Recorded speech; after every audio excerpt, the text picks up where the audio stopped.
This is Brian, welcome back to another Yu-Gi-Oh! Video, and so today I'm going to...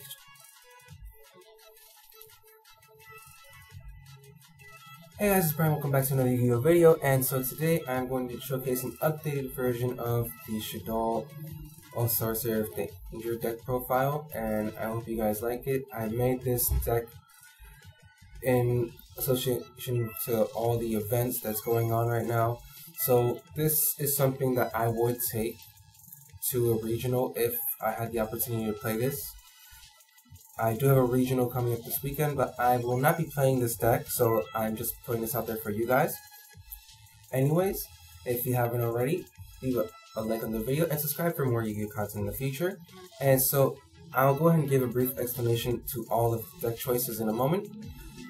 But if you haven't seen the previous profile, you can go ahead and check those out at a later time. But this is the latest one as far as the current format. And getting right into it, I do want to make sure you guys remember these are mostly in alphabetical order. I say mostly because I did change something to the extra deck as far as the order is concerned. But I'll get to that in a moment. Anyways, the main deck, we have one Archlord Christia. This is mainly your main deck. I want you to try and out this game 1 if you're able to summon it. Obviously, if you have 4 fairies in your graveyard, you can go ahead and special summon this card from your hand without any other condition. And if you go ahead and special summon it in that way, you can return one of your fairies to your hand. Most of the time, that's either going to be your Seraph Sovereignty or your chair. I'm sorry, which is a scepter or chair. So sovereignty is the chair, and I do apologize for that. But yes, your first target would be the sovereignty, and then the second target will usually be a stick, depending on how many you have in your deck still. Next, we have 2 Bigfoot, 1 Chupacabra, 2 Mothman, and 2 Nessie for our Danger lineup. I chose this lineup because I didn't want to draw too much of one. And not only that, I wanted to make sure that it was in tandem with what I was trying to go ahead and accomplish. The only one that I could say can maybe be taken out for a side deck option would be Bigfoot. But having a 3000 beat stick that allows you to draw 1, and not only that, it's pop a card on the field if you by any chance discard it with a discard effect, is pretty good. Next, we have the one Destrudo. Obviously, we're playing Destrudo, so Destrudo is our synchro target and also helps us extend into any of our plays. And as well, this also allows us to go ahead and go into window or use it as a super poly target. I'll get to that in a moment. Next, we have Electromagnetic Turtle. In my opinion, the best light monster you can get rid of if you're going to use it for a Shaddoll fusion. Next, we have 1 Keeper of Dragon Magic, another Dark Dragon. This also allows you to go ahead and pitch a Danger card or a Perform Mage card. And speaking of the Perform Mages, we'll get to that next, but this card mainly is in your deck because not only does it allow you to pitch your Danger monsters or your Perform Mages, but this also allows you to go ahead and search your Shaddoll fusion in case you haven't already gotten to it. And especially going second, this is a good first turn to go ahead and go into.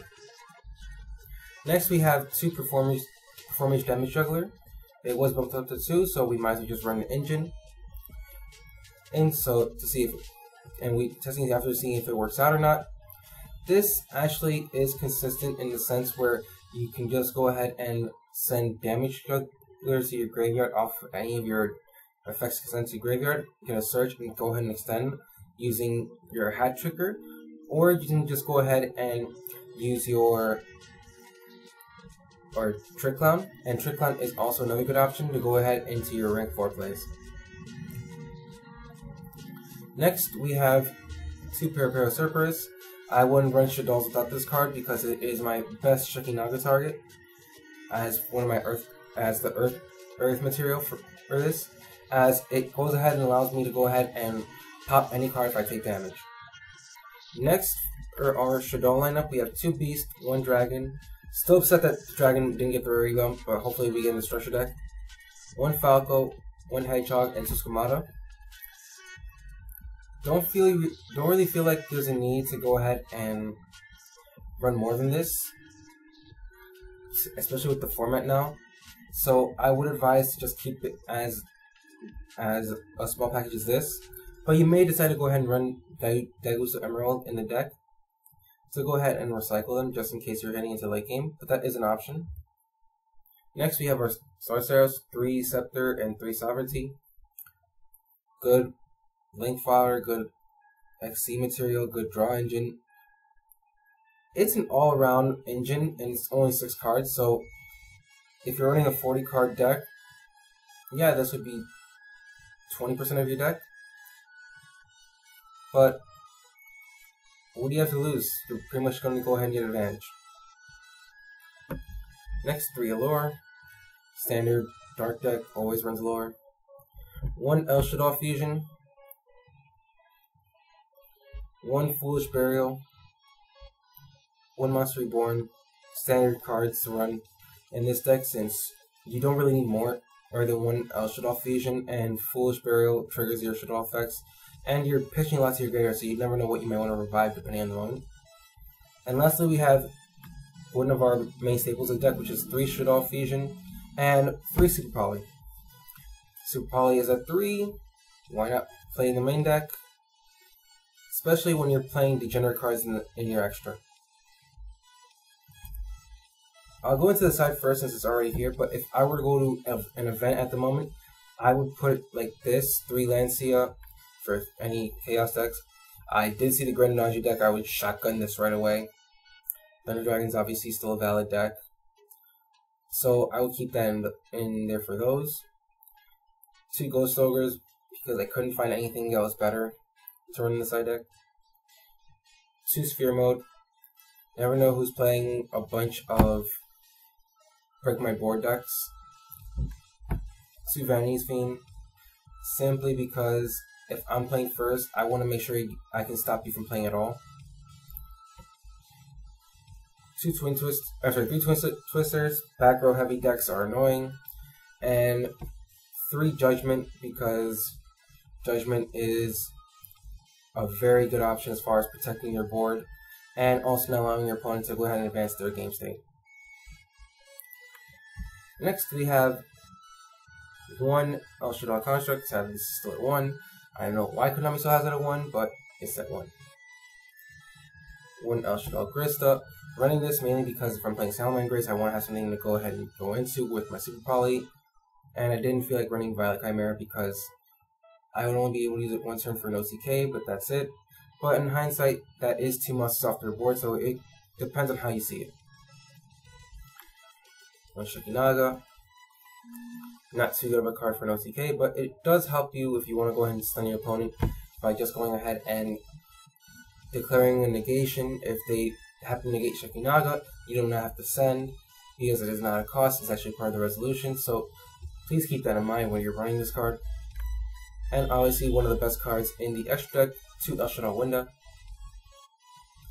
And for our Super Poly targets, we have Warlord Furious Dragon, Mud Dragon of the Swamp, and Starving Venom. Again, these are just the Super Poly targets. I'm running it main deck, so this just helps out in certain matchups.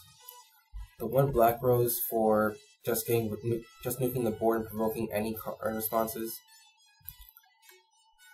1 Ouroboros, because turn 1, if you know your opponent's not playing Dangerous, or if you just want to know what they're playing, you can go into this and you can go ahead and just pitch a card out their hand. 1 Deltaros, if they actually allow you to go ahead and get the summon off by mistake or purpose. However they do, you get the draw and a pop, and then you get to go ahead and activate it again for another pop. 1 Boresword. This is simply just to push for game. It doesn't exactly come up too much, but you can switch this out for a Daigusto or something like that if you feel more comfortable running a card like that.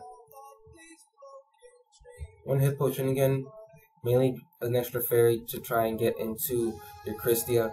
Keep in mind, Construct is also a fairy, so it does count towards the 4 count. So you can go ahead and just use it for that. Next we got Windstar Aegis Goldred. You can go to this very easily, and if you happen to go into the Star Seraph combo and you don't want to go ahead and use the Exceed Summon, and you can go ahead and hit potion again, and then go into the Saryuja, and that's your 4 fairies right there. And lastly, our Wee, which is a prince. Our deck is mostly dark, so why not just run this card and just go ahead and give your monsters a boost, including Winda, especially Winda, because Winda is 22, you can easily get run over, but becoming a 27, it becomes a lot more problematic. Anyways, this is just a brief deck profile. I'll give you guys an update of what's going on with the new format and how I will play this deck. But keep in mind, I am not going to be taking this to an event anytime soon. I'm waiting on the Gold Sarc tins to go ahead and make this a definite Gold second deck.